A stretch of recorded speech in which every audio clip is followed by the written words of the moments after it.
ប្រសិនជាអ្នកចង់សម្រេចគោលដៅនឹងក្តីសុបិនអ្នកមិនអាចធ្វើដោយគ្មានវិន័យបានឡើយខ្ញុំជាមនុស្សមានការបដិញ្ញាចិត្តប្រសិនខ្ញុំសម្រេចចិត្តធ្វើអ្វីខ្ញុំនឹងធ្វើដោយចេញពីចិត្តខ្ញុំមិនដែលឈប់ធ្វើជាសិស្សឡើយខ្ញុំក៏មិនដែលឈប់រៀនដែរខ្ញុំជឿជាក់ថាជីវិតគឺជាដំណើរការនៃការផ្លាស់ប្ដូរជាបន្តបន្ទាប់និងការតស៊ូជាប្រចាំដើម្បីធ្វើឲ្យការផ្លាស់ប្ដូរមួយនេះកាន់តែប្រសើរឡើងការងាររបស់អ្នកក្នុងនាមជាអ្នកដឹកនាំគឺដើម្បីជំរុញនិងធ្វើឲ្យមានភាពរីករាយបាទជំរាបសួរពុកម៉ែបងប្អូនទាំងអស់គ្នា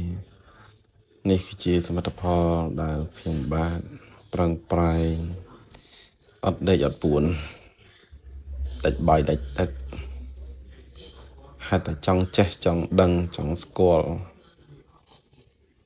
ខ្ញុំក៏បានយកការងារមកដើម្បីរៀននេះគឺជាការងារយើងត្រូវឆ្លាក់ទេតែយើងចង់រៀនចេះអញ្ចឹងយើងរៀននឹងការងាររបស់យើងរៀនបានចេះផងយើងបានចំណេញការងារយើងផងដូច្នេះពុកម៉ែបងប្អូនដែលចង់ចេះព្យាយាមដោយខ្លួនឯងទៅណាបាទបង្ហាញនេះគឺពិបាកណាស់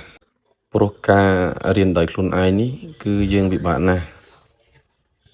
ហើយឲ្យយើងចងចាំក៏យើងមិនងាយចងចាំដែរយើងធ្វើមុខយើងភ្លេចអាក្រោយបាទមានតែយើងសកម្មព្យាយាមដកខាត់មើលហើយមើលទៀតនិយាយទៅវាមិនអាចចេះងាយទេពិបាកគឺពិបាកដូចខ្ញុំជាអ្នកកាន់ 3D មិនតិចឆ្នាំផងហើយមករៀនអានេះខ្ញុំនៅវេទនានៅឈឺក្បាលម្ដងបងប្អូនអើយចង់ផ្ទុះខួរតែមិនដឹងតើអូនប្រាប់ពីណាទេមានតែប្រពន្ធនឹងបានដឹងតែឥឡូវនិយាយប្រាប់ក្នុងវីដេអូឲ្យដឹងពេលយើងប្រឹងខ្លាំងពេកខួរក្បាលយើងវា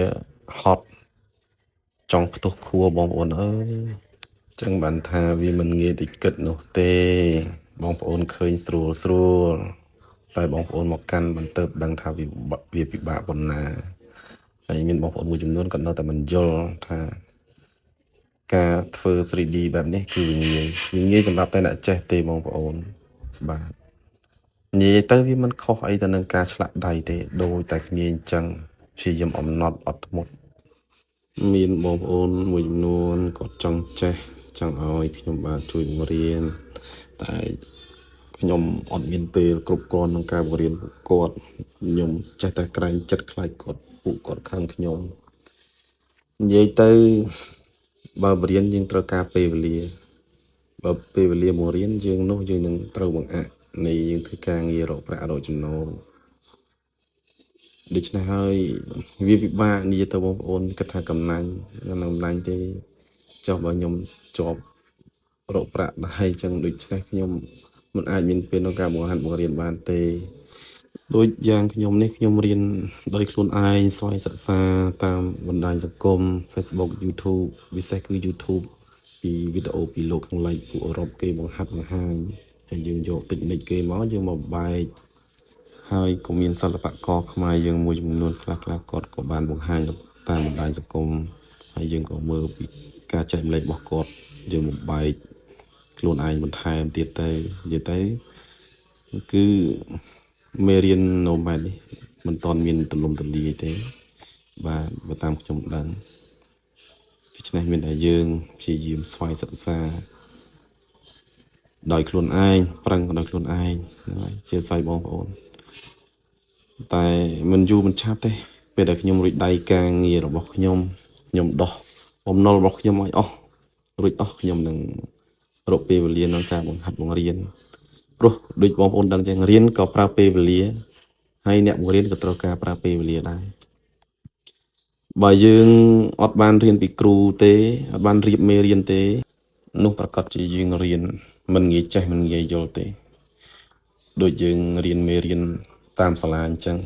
គេមានមេរៀនទី1ទី2ដល់ទី12ដល់ទី20អញ្ចឹងទៅវាតាមលំដាប់បើយើងរៀនផ្លោះមេរៀនវាច្បាស់ណាស់យើងចាប់មិនទាន់ទេដូច្នេះហើយបងប្អូនចង់ចេះចង់ដឹងខ្ញុំគិតថាខ្ញុំមិនអាចបរៀនបានទេដរាបណាខ្ញុំរៀបជាមេរៀនតាមលំដាប់តាមលំដោយពីតូចទៅធំទៅយើងរៀនអាចចាប់បានដូច្នេះហើយឲ្យបរៀនភ្លាមខ្ញុំពិបាកក្នុងការរកតិចនិចបរៀនណាបងប្អូនព្រោះវាមានចំណុចច្រើនយកតែមែនតែន បើនិយាយទៅអត់ចេះចប់ចេះហើយទេសូម្បីតែខ្ញុំធ្វើបានប៉ុណ្ណេះហ្នឹងក៏ខ្ញុំនៅតែរៀនអញ្ចឹងនៅតែធ្វើបណ្ដារៀនបណ្ដាបាទពុកម៉ែបងប្អូននិយាយច្រើនមកទៀតហើយវីដេអូនេះអត់មានការបង្រៀនបង្ហាត់ទេនិយាយយកតែម្ដង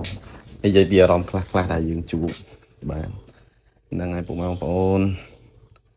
សូមអរគុណដែលសម្រាប់ការតាមដាននិងស្ដាប់ទស្សនាដល់ចប់ជូនបងប្អូនសុខសប្បាយសុខភាពល្អជួបគ្នាឱកាសក្រោយពីខ្ញុំរួចបំណងខ្ញុំនឹងសន្យានឹងធ្វើមេរៀនបង្ហាត់បង្រៀនបងប្អូនបាទអរគុណជម្រាបលា